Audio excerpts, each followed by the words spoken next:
Hi. Post-grad English-ийн сургалтын зөвлөх солонгоо байна. Өнөөдөр надаас асуулт асуусан.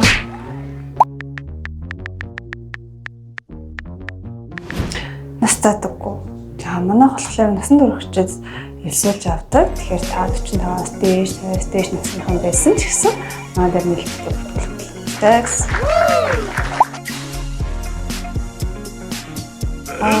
Эхлээд сонсоод ойлгодог байх хэрэгтэй. Тэгэхээр сонсоод ойлгоно. За араас нь дуудлагын зөвлөмж авах шаардлагатай. Тэгжиж зөв төгөөнө.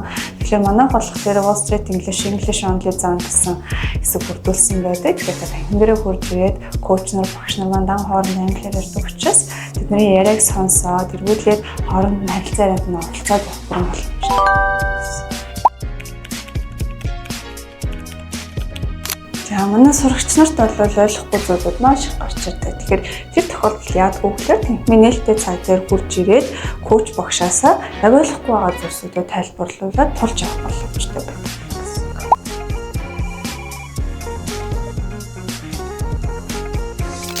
Эсэлтэй бол өдөр болгоо. Тэгэхээр та хурж ирээд төвшнгөө тогтоолгоод сургалтын төлөвлөгөө боловсруулсны дараагаар зэш мөнгө төлөх боломжтой гэсэн.